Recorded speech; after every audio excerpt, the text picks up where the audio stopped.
these things and had to do that for work, Right. right? Yeah. We're And live. we are live, and we were just chatting Oh, about our subject because today is a chatting show, much more than others. It's not that's structured. right. We're going in almost unprepared because there's so many opinions. We're just gonna go for it, I guess. So I'll try to do a slightly formal intro, and then we'll just let it Oh, go. Right? Or okay. You formal. do I don't know formal what intro. formal means. I feel okay. So Forrester Wave came out. B2C Commerce. And Yes. I said in my post, there's commotion. And then Sonja said, that's way too polite. We're It's all over the hilarious. place with all the feelings are spilled. And so Oh Sonja my knows a gosh. lot about this stuff. And so I'm just, in this context, I'm the tech guy looking at it from a distance and not understanding too much sometimes. And Right. I do understand some parts, business, all that stuff, but this is my opportunity to ask all the questions. So, Sonja, let's start with the controversy or controversy. I Yes. don't know how to say these things. What is it? What's happening?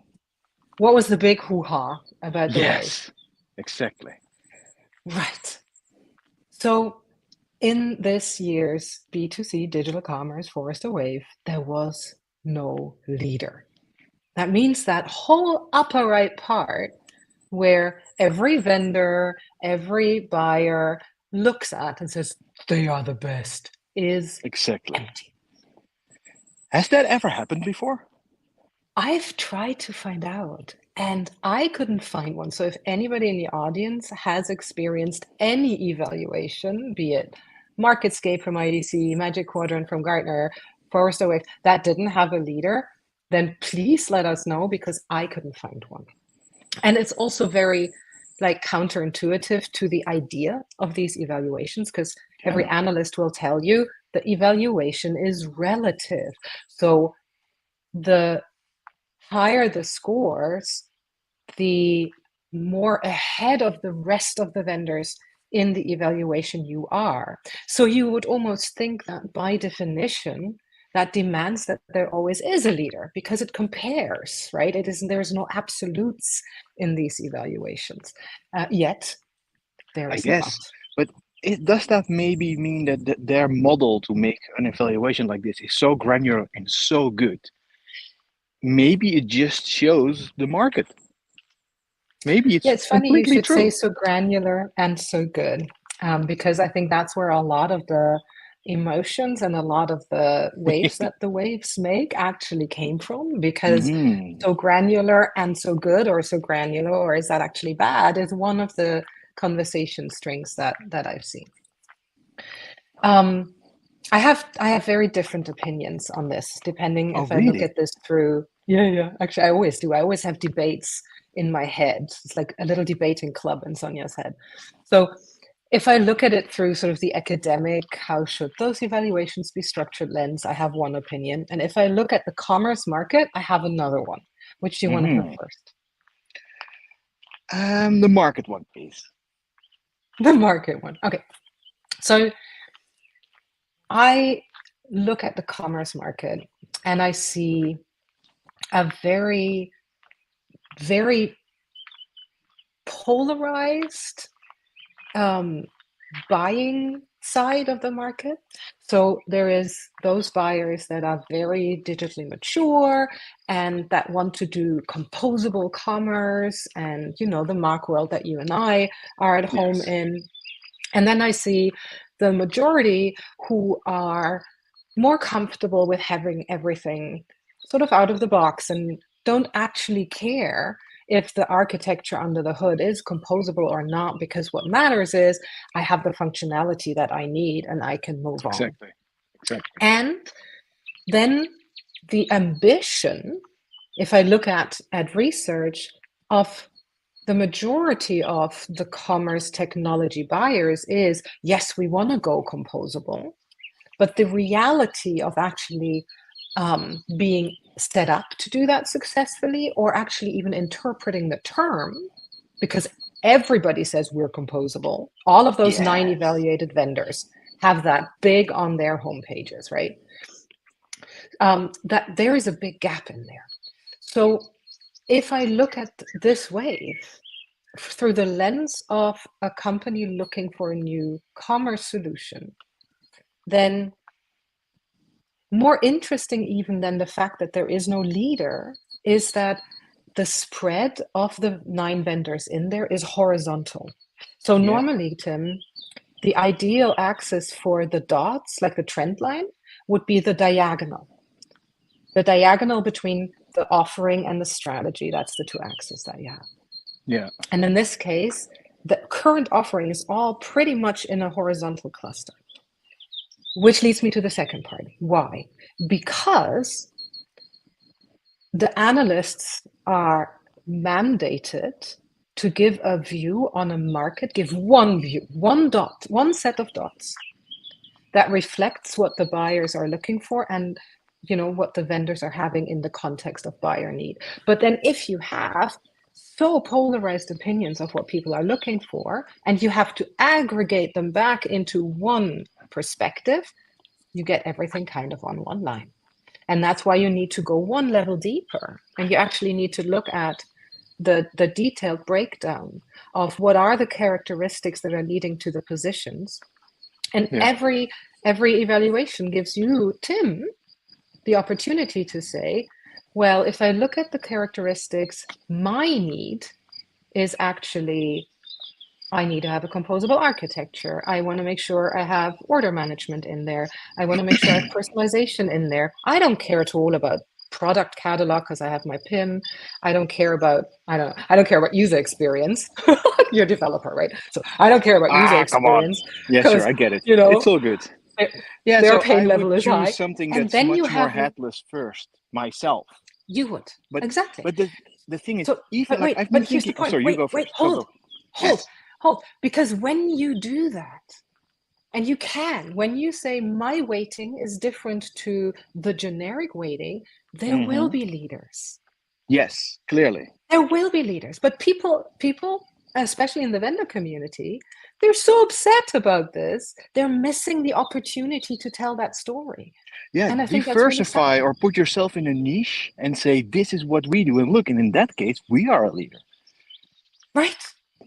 But that's And I very bet you interesting. when you look at this detail, and unfortunately we can't, because I think there might be some petulance in the vendor community. I couldn't find a single reprint of the wave. This is interesting Normally to me. the week, Like, right? exactly. Every Normally, Forrester Wave, everybody just puts it on their website. Look, we're in there. right. And now Yeah. I haven't seen one.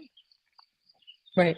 Do you think they all came together and were like, we're not licensing these reprints? Or no, yeah, I Or don't know. Like, I'm thinking anyway, here. And yeah, you were still making your point. Sorry, I have so much bubbles up when you say certain things. I know. So my point was, anybody who's looking to buy this, don't look at the dot. Look at the detailed criteria, figure out what is it you want? What does your business need to be successful if you're looking to replatform? And then you'll find out which one is the best solution for you, and the dots will move on your personal view. And dear vendor, also look at the detail, because probably the way you've positioned yourself, the way your ICP and your differentiation goes, is probably in line with where you got the highest points or the lowest points, right? Well, hopefully, and that's an opportunity. Yeah, there's a huge, like, people always look at something like a headline and then scroll on, in this case, to a wave. That's kind of almost sad, because you can really go a bit deeper, like you say, and figure out, okay, so we're this, I don't know, let's not name any names of whatever vendors are in there, but let's say you are super awesome at being very granular with your features, and you sell them separated, and it's super headless, and it's just surfaces. Well, on certain scores in that table, you're scoring a 5. Absolutely. And if your ICP is actually tech leads at brands looking for that, you are the leader. Yes. And it's a relatively easy marketing thing now to do. I would say you could literally make a campaign next week that says everybody's upset with this thing because there's a fine line like that, like everything goes horizontally.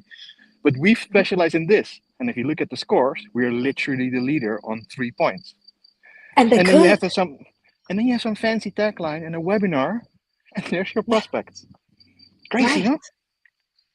But then Brilliant. again, it is really hard though, as buyer, I feel now, because before this discussion, I've been thinking a little bit like, okay, if I did commerce and I was a brand, what would I Mhm. choose?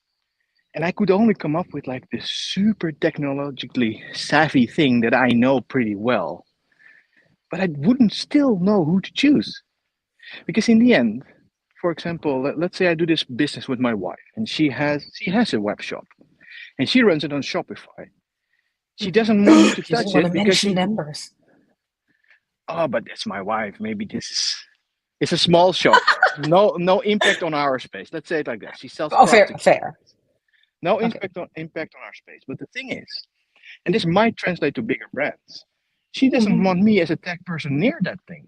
She will install her Yeah, plugin in her app and it works perfectly. yeah. And so you just need to figure out your, like, there's maybe too many ICPs now to do one Right. wave.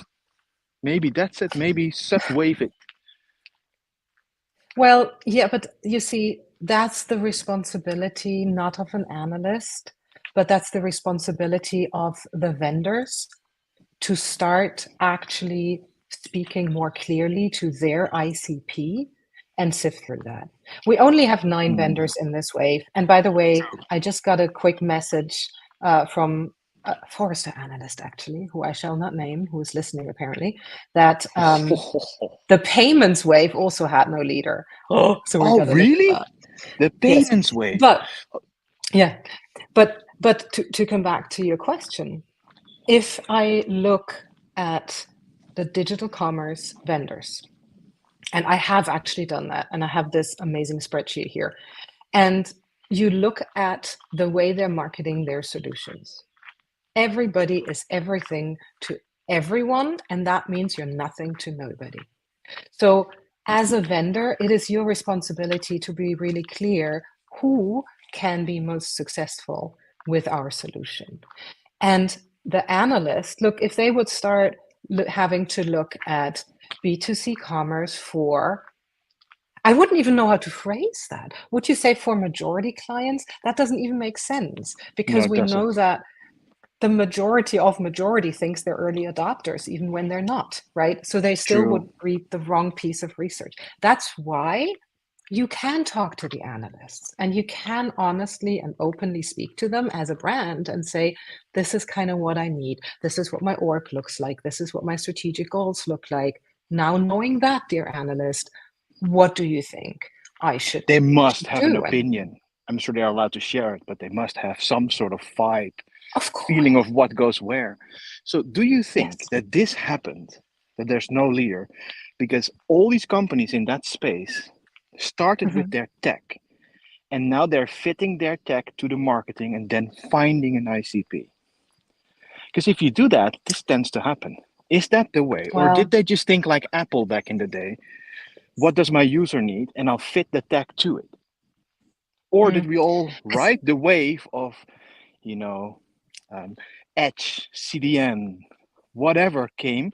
Oh, as an architect myself, I see the possibilities of this. Let's make a product in that space and mm. then mold the tech to whatever we want to sell it to. We'll see. Like I Yeah, cannot I speak for all think these people, but it's hard, right? it's all of the above, Tim. So Mm, 5 years ago, it was all about features and functionality and capabilities. 3 years ago, 4 years ago, all of a sudden, it started to be all about architecture. yep. And what, and also when we were sitting down and when we founded the Mark Alliance and we were thinking about what is the world going to look like in 5 years, it was clear the legacy vendors would start making their solutions more modular, more composable, and the composable vendors would start to buy more functionality on top of it. And that's just normal because these Yeah. things converge, right? And we're in the middle of that. So the Yes. marketing and the messaging has already converged, but the reality under the hood has not yet. And that is So insanely yes, confusing for buyers. exactly. So we're in a race to the middle, in a Mhm. recession, where lots of the brands don't have the tech stakeholders yet and give them And jobs and say, maybe not the choose this. budget. Yeah, exactly. Yeah, right. Because So you you also do, need yeah, to have, you're making a very good point, because I think one of the other hoo-has in Emily Pfeiffer's blog post, she wrote, this is as much a wave for making a buying decision as it is for making a retention case. And I think that's what a lot of interesting. people are also not amused about. But the point here is too, in a world where everything kind of looks the same, seems the same, where you have to very carefully decide how do you invest your digital commerce tech budgets and your resources, there's got to be a really, really good advantage for you to now start a replatforming project. And I'm not Yeah, saying they're not there, but it's not anymore the, oh gosh, we haven't done this for 5 years, shall we? yeah, You know? exactly. I've been in that world back in the day when I was at agency, where we would even play that card and it kind of worked. Yeah. I was in pitches saying to people, yeah, you're now on this Java stack. It's 5 years. What have you found that worked? Not much, right? You're struggling. Let's do it with that stack this time. Go to a different cloud. We literally built the same thing, but then in a Right. different stack. I won't name vendors, but you But probably know what I mean. And that's very interesting, right? right. But that's also a mentality that comes from when you and I were still installing software in server rooms, Oh yeah, I remember right? Rackspace, the Like, first cloud. it's terrible. So, but look now, most of these vendors are proper SaaS, and Oh, they're releasing 100%. new functionality, right? Rolling. So much of the tech debt has moved to managing by the 100%. vendor, Yeah, and that too makes replatforming a little less cyclical. There needs to be less cycles. How do you say that in yes. English? You I don't don't need to know, do but it every 5 years if your vendor keeps up, right? And if your yeah, business and users don't hate the vendor. if it's flexible enough, and also, and this is one that we don't say often, the people that actually Mhm. have to use it rather than the people that build it. So not the tech folks, but the people that have to use it day to day. The Mhm. higher their threshold for pain, and it's high, I can tell you, they won't complain that much, and they'll probably not need. Like if you still sell and you're still able to adapt to a market change relatively quickly, Mhm. you're good. Because all these folks that were still on legacy when Corona hit and pick up in store became a big thing, right? All Oh vendors, God. even if they were on legacy and they managed to make that change, Mhm. that was an organizational success. The tech Yes. didn't really matter. Of course, the Yeah. folks that had composable tech had a lot easier job, Mhm. but it still kind of worked. And that's a case of maybe we stay with the thing. If it, if it worked, why fix it? Yes, Well, absolutely. there are some Yeah. arguments because if you there's a cost of doing nothing if you're on a managed hosting, for example. And we don't have Leonie here. Like Leonie would Yeah, be like, oh, she's cost of doing nothing. Yeah, exactly. So you totally. will spend money on just keeping it running versus having something in the cloud. So there's a point to be made. Absolutely. And there might be a point of But why certain vendors, even in that horizontal bar, were kind of below on the lower sure. end. True. And and those companies who are still running on premise somewhere Yeah. because they didn't get to replatforming. I mean, there's a number of really old school vendors that are also not in this wave. I would still Mm. recommend get onto modern SaaS, cloud native or cloud first at least technology, so you Just get call it out of cloud to that do managed replatforming hosting. road. You're very close. You know what I mean? Yeah, no, managed hosting, I'm not a fan of. I have there's an allergy factor I have there. Oh, That for me really? is just lipstick on a Oh, I pig. know. Oh, clearly. But Yeah, and yeah, this yeah. is a nice bridge to the next thing about the marketing. Because I was thinking, if the wave is like this, it's horizontal, Mhm. and you cannot just change your tag overnight. Of course you won't. What what role does marketing start to play? What do if you are, let's say you're a product marketing manager or a VP of PMM, you see a wave like this, what is your first response? Of course, you know a lot about that, so that's why I'm asking. What would you do? What's What your first response? what would Sonia do? Yes. I would, and if any of the vendors are listening, like go and license this reprint because nobody else has and buyers will still want it, right? People I want to would, still see it, right? Because there's people want details to in see it, there. It's not right? one And you page. It's like can if there's more pages here. there's more pages. And Forrester clients can, of course, but not all of your buyers are Forrester clients. And then use the detailed criteria to your advantage. Be different. Be very, very clear. This is what we're great at. But I'm also one of the marketers that follow the philosophy of I want to be as clear about a proposition and as clear about my ideal customer profile with the market so that the resources I put in my sales and marketing actually lead to return. And what I see the majority still today do is blanket marketing. We'll say all the great hype things because then we'll get as big as a pipeline as possible. And the poor sales guys have to start sifting through Oh yeah. qualifying and disqualifying at the end of the day. And I don't think that's a very good way to manage investment on the vendor side. So that's how I would personally play it. And it's a great way to already in your marketing, disqualify those brands that are looking for something that you are not, because they'll find out Oh, in but the that's so demo hard to do, phases, in isn't the it? proof of concept. Like Well, but it is most disqualify cost early effective way. is the best thing, but the hardest thing. Yeah, it's not incentivized. I wish sales leaders would start incentifying good disqualification, but it's not, right? A lead So is a lead. that's I understand this because especially in this time, having customers right. not knowing what to choose, if somebody comes in, Right. you'll talk to them. Yeah. It makes So, sense. but so can we play tagline? Can I give you taglines and you guess who the vendor is? Oh, please, I love this. So we're And so we're, we're actually just let preparing a proper one. exactly. Yeah. But for the realness of this thing and for transparency, are these taglines of companies that are actually in that wave, or is it just anything, Yes. whatever? Oh, they are No, in it's that in this wave. one. Shall I list the vendors real quick? I think that's public knowledge. I think that's on Emily's I Blackboard. think they know it by If it's themselves not, as well.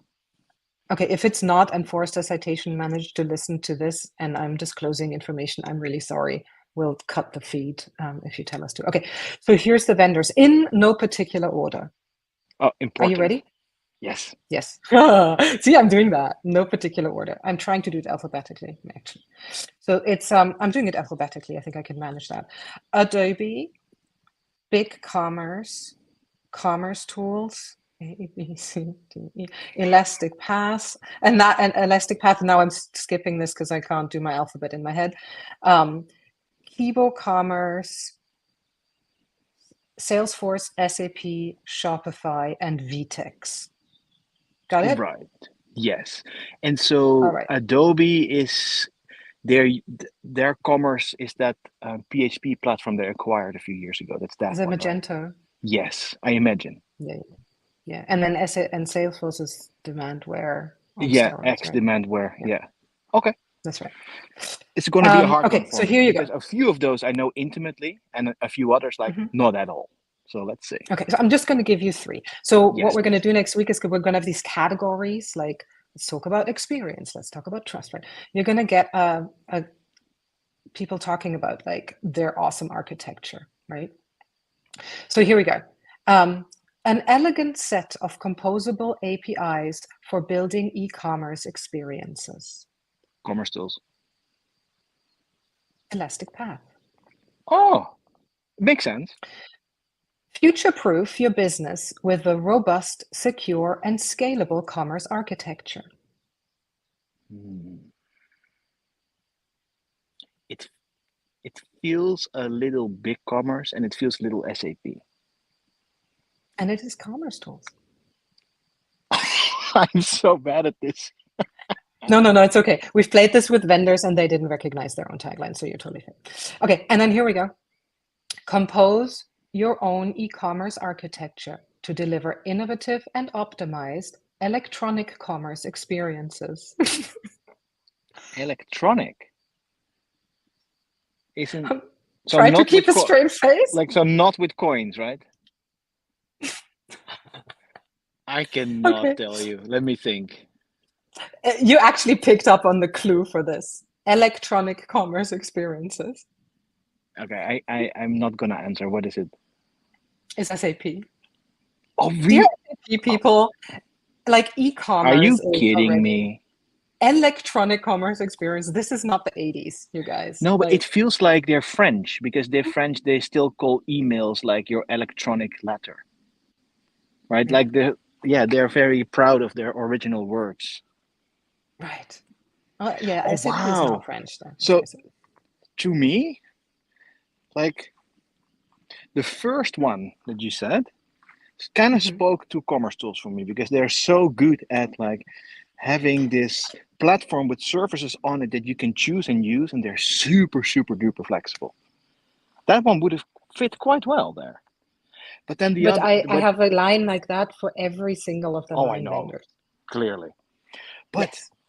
isn't it, this is so incredibly hard. If you have to say something about your B2C commerce platform or whatever you want to call it, they're not different enough to say something different. So I would say make it quirky and make it fit And focus on the perfectly difference. well to your ICP because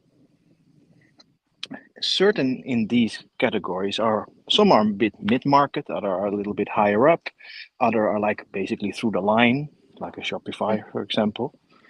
You Mhm. should say different things, right? Yes, absolutely. Am I still here? Yes. Oh, sorry. Am I still here? Yes, you're You're good. No, like this a is little frozen, but it's an okay freeze. oh, lucky. Am I back yet? No, absolutely. No, you're still frozen, but it's okay. It's Oh not a bad no. it's not a Do I bad need one. to reload this Yes, now thing? you're back. And now you No, need to so tilt it again. exactly. So what Yes. interests me here, and this is a very annoying thing we just did, because I worked at agency for the longest time, and then we would have Mhm. this amazing copywriter writing copy for a campaign for a big brand we would work on. Then we go to a Right. boardroom, and then six white men with beards, 10 years her senior, would then, by a committee, change this copy. Oh, I know. Horrible. I've had that Right. like every agency I worked at. This happens often. Yes. We Yes. just did that because we don't Mhm. know how. Well, we I think we would kind of know how to do it, but after the fact, this is so complicated. It's so annoying if people do Yes. that to you. And being bold and staying bold after you got all the comments from your internal org and all the Yep. opinions of people who seem to know better is really, really difficult. Founders. But Oh, it sorry. does, yeah. For instance, I mean, Oh, a clearly. founder, even if a founder just says, nah, you know, I often think they don't realize how much weight that carries, and Oh bam, yeah, the copy words is have weight. rewritten. It's crazy. Mhm. So I do think that, the dare here for the vendors is stay true to what you've got, own it, own your differentiation, talk about your differentiation, and just stop doing and saying what everybody else is saying. That's Yeah, just but terrible. And my dare to I've, the buyers, Tim, is don't look at yeah, the dot. Don't yeah. look at the This dot. is the Look at biggest the one. detail.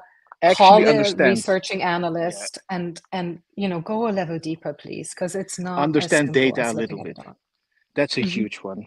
But I kind of understand where these marketing taglines come from a little bit because Go I've been speaking to a bunch of startups that are not at this level but a bit below. They were all starting with product led growth, free tier, self serve, go up and up, do amazing things, realizing it's really hard to sell now. So on. we'll do some sales led growth as well. Let's do both. Yeah. We can do that, right? Of course you can, Well, but everybody is doing it. Well, that's the same with this marketing. Of course, you're going to write something that fits all of it. I have too it many anecdotes about how complicated that bit is. it is, and it needs to be a very deliberate choice and a very deliberate execution. And it is two different things you're doing. So you need to also make sure you do product-led growth and sales-led growth in the way it needs to manifest without clashing.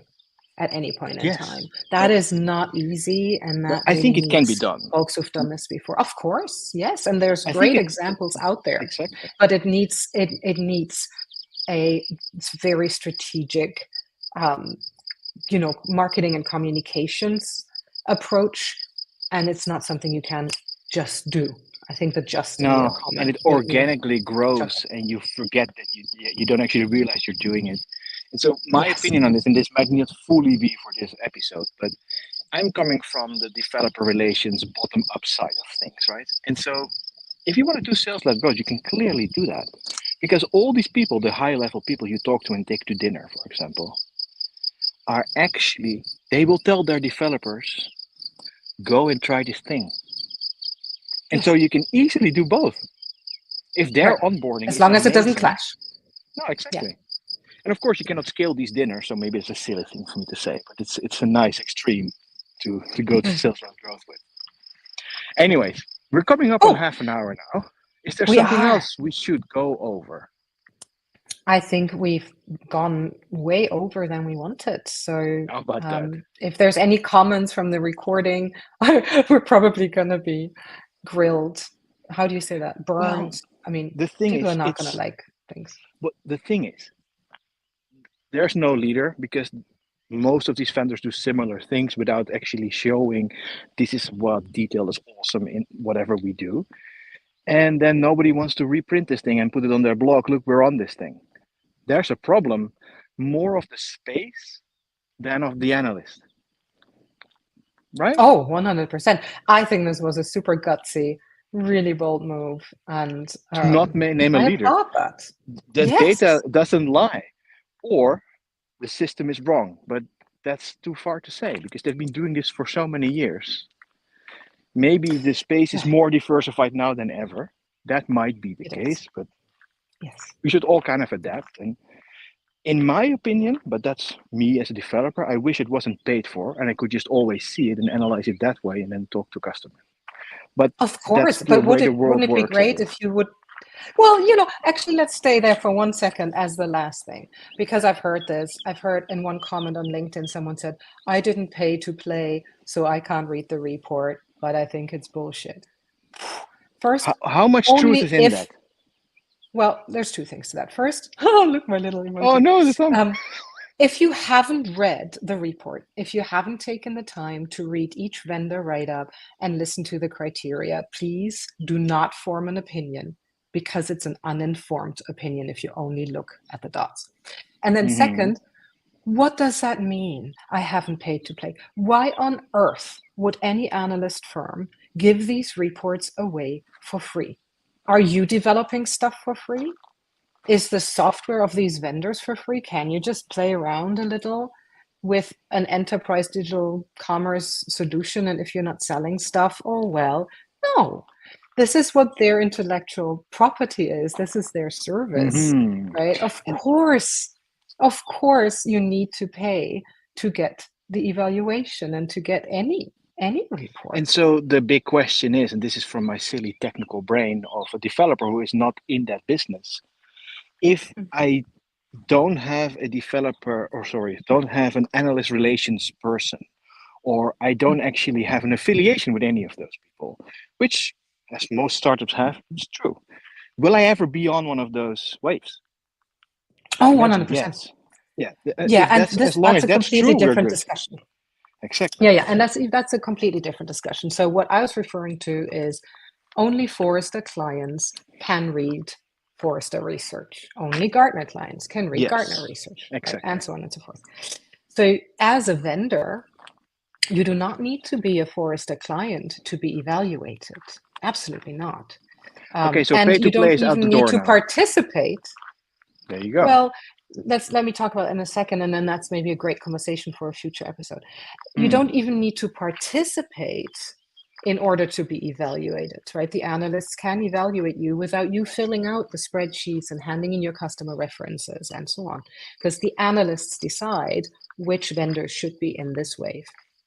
Now, having an analyst research agreement really helps because you understand the perspective of the analyst and you Sure. get a chance to actually also get guidance from the analysts on where do they see the world going. And of course that helps because you're starting to use the certain terminology, and you can find more common ground in the way you Yes. articulate your message. And that will help an analyst to faster understand what you're looking for.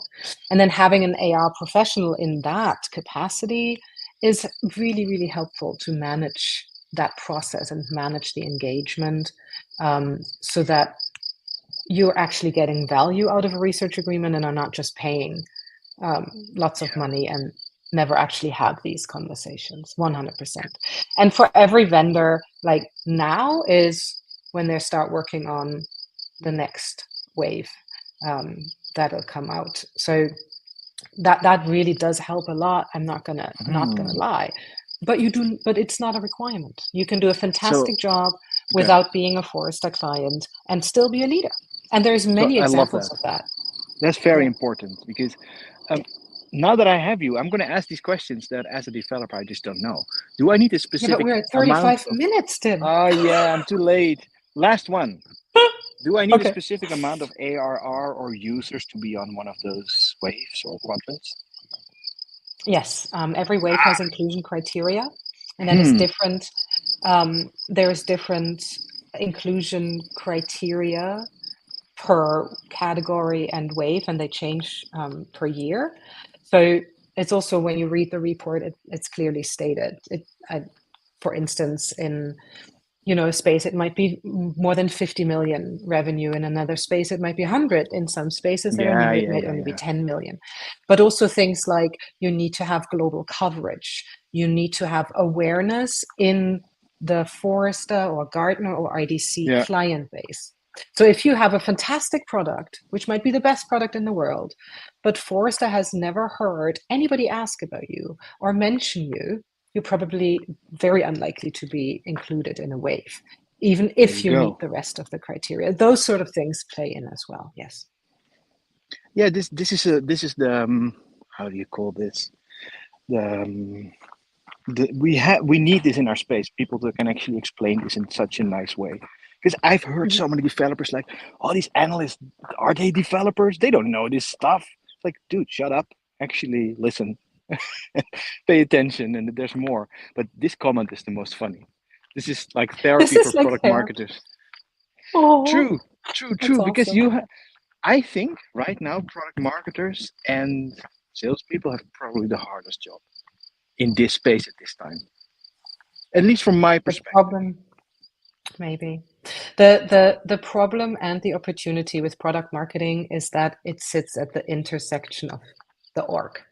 And that Exactly. means everybody will come to you with their specific lens, the salespeople with their sales lens, the Yeah. marketing people with their marketing lens, the product people, and then CEO somewhere on top of it. And you got to manage all these stakeholders, and you got to get something together that honors customer success. Let's not forget customer success. That Oh, yes, honors another all the one. different perspectives. And everybody thinks they know it better. It doesn't matter what term or what campaign you come up with, someone's going to hate it. And you've got to have a really thick skin and good relationship with leadership to live through that. Yeah. I So, just learned who dear this LinkedIn comment was user. from. I know who it's from Oh, now, and oh, they're awesome, and they should know that. And, but okay. I know a few PMMs, and I know how they feel now. It's rough.